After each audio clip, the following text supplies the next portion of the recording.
Hello everybody, and welcome to a little bit of an introduction to a new Exiled playthrough. I'm going to be playing through a Hannibal at the Gates campaign with my fellow Exile, Junkie. And so far what we've planned on doing is I will be playing as Carthage, and Junkie will be playing as the Aravaki. And they will basically be Carthage's ally in this great war with Rome. Just to give a little bit of an introduction, I'm sure that most people who will be watching this, do know quite a bit about the Punic Wars, but just as a little recap for everybody, this is during the Second Punic War, which is obviously following the first one, but the First Punic War basically had to do with Rome and Carthage both fighting over control of Sicily. And the thing about Sicily is that it's a very, very fertile island. It's large, and its wheat fields were well known throughout at least the Western Mediterranean. It had enough food basically to supply one superpower in the region, either Rome or Carthage, not both.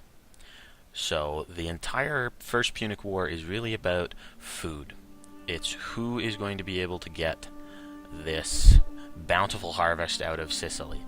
Now, after some time, and primarily the Carthaginians winning the first bit of the war, Rome got a lucky streak and had a Carthaginian ship land on their shores. And Rome didn't really have much of a navy to speak of at all, actually, until this war, until the First Punic War.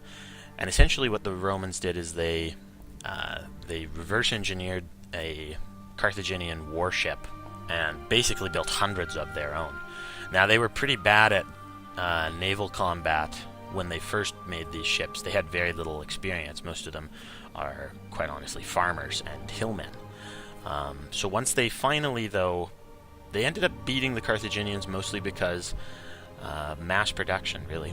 The fact that they were able to lose 50 ships and it wouldn't be as big of an issue. It's the same reason that Rome ultimately wins in this war, in the Second Punic War. Even though Hannibal was able to wipe out entire armies, Rome can completely replenish itself very quickly.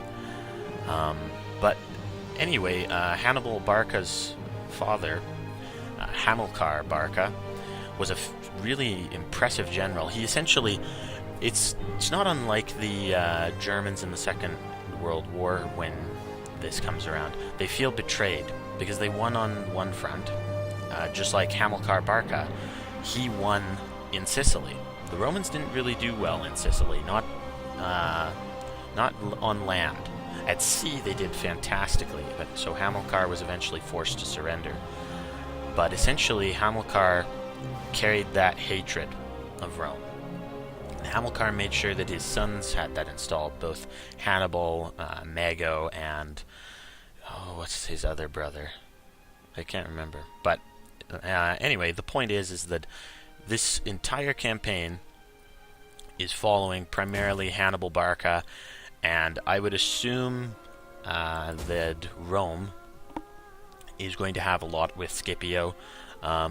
Scipio, later known as Scipio Africanus, for his conquest of Carthage, was not particularly a well-known politician at the time.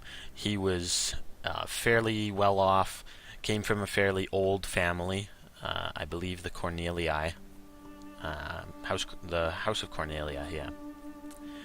But essentially, this, I think, is going to be a little bit more like a Napoleon Total War campaign, where it's very focused on the character of Hannibal, the struggle between these two massive nations, and I think that it'll be a little bit nicer campaign than Caesar in Gaul. I'm hoping. Haven't even played it yet, but we're going to be starting up this Let's Play in the coming days, so stay tuned for that.